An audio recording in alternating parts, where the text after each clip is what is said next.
ShotSpotter's incident review room is like any other call center analysts wearing headsets sit by computer screens, listening intently, yet the people working here have an extraordinary responsibility. They make the final decision on whether a computer algorithm has correctly identified a gunshot, and whether to dispatch the police. Making the wrong call has serious consequences. ShotSpotter has garnered much negative press over the last year. Allegations that ranged from its tech not being accurate, to claims that ShotSpotter is fueling discrimination in the police. ShotSpotter is trying to solve a genuine problem.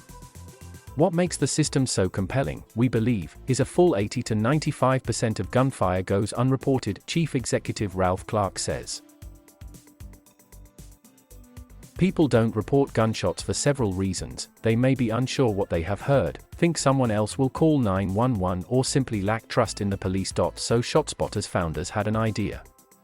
What if they could bypass the 911 process altogether? They came up with a system. Microphones are fixed to structures around a neighborhood.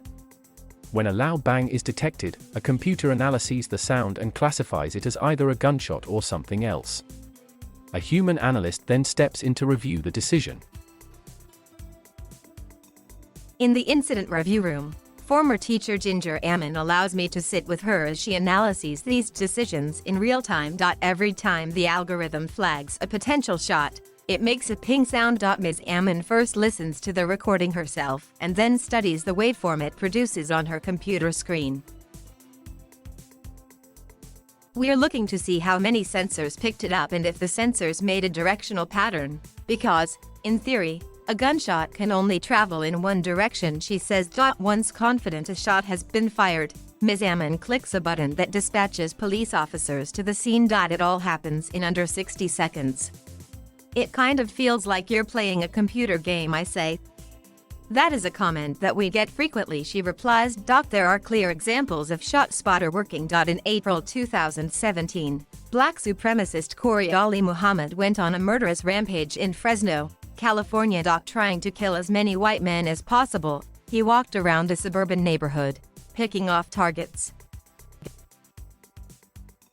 The police were receiving 911 calls, but they were delayed and unspecific. Yet ShotSpotter was able to indicate to officers Muhammad's route. After 3 minutes and 3 murders, Muhammad was apprehended. Fresno police believe without ShotSpotter, he would have killed more.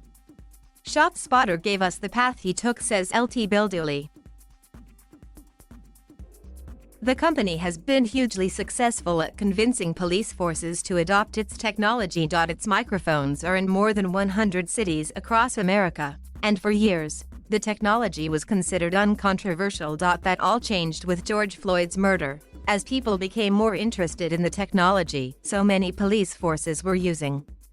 ShotSpotter is too expensive for the police to roll out across a city. Instead, microphones are often placed in inner-city areas with higher black populations.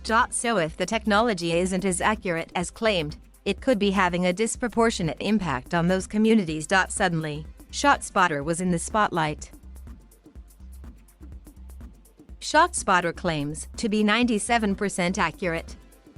That would mean that the police can be pretty confident that when a ShotSpotter alert happens, they are almost certainly responding to a gunshot. But that claim is exactly that, a claim.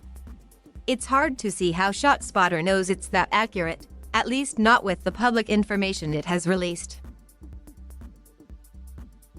And if it isn't, it could have wide consequences for American justice. The first problem with that accuracy claim is that it's often difficult to tell, on the ground, whether a shot has been fired. When Chicago's Inspector General investigated, they found that in only 9% of ShotSpotter alerts was there any physical evidence of a gunshot. It's a low number, the city's Deputy Inspector General for Public Safety, Deborah Witzberg, says. That means in 91% of police responses to ShotSpotter alerts, it's difficult to say definitively that a gun was fired. That's not to say there was no gunshot, but hard to prove that there was. Gunfire sounds very similar to a firecracker or car backfiring. So how is ShotSpotter so confident that it's nearly 100% accurate? It's something I ask Mr. Clark. We rely on ground truth from agencies to tell us when we miss detections, or when we misclassify, he tells me. But critics say that methodology has a fundamental flaw. If the police are unsure whether a gunshot has been fired, they are not going to tell the company it was wrong. In other words, say critics, the company has been counting don't knows, maybes, and probablys as God it writes. Chicago defense lawyer Brendan Max says the company's accuracy claims are marketing nonsense. Customer feedback is used to decide whether people like Pepsi or Coke better, he says. It's not designed to determine whether a scientific method works. Connor Healy, who analyses security systems for video surveillance research group IPVM, is also deeply skeptical about the 97% accuracy figure. Putting the onus on the police to report every false positive means you expect them to report on stuff when nothing's happened, which they're unlikely to do, Mr. Healy says. It's fair to assume that if they have solid testing data to back up their claims, they have every incentive to release that data. Back in Fresno, I joined the police on a nighttime ride-along with police officer Nate Palomino. Fresno has some of California's worst gun crime, and just like many other cities in America, it's been getting worse in the last 2 years.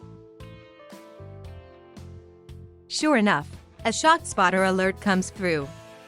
However, when we reach the scene, no casings are found and there's no physical evidence of a gunshot. Officer Palomino tells me the audio recording sounds like a gunshot, and it seems more than possible it was, but it's difficult to prove. He says that scenario is typical.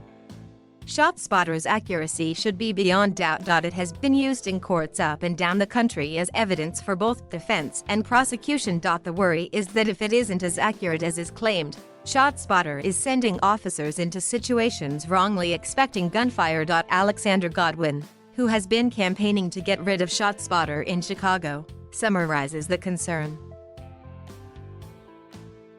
The police are expecting these situations to be hostile, she says. They expect there to be a gun, and because of where this is deployed, they're expecting a black or brown person to be holding a gun. But ShotSpotter says there is no data to back this theory up. What you'd be describing is a situation where officers get to a scene and they're basically shooting unarmed people, Mr. Clark says.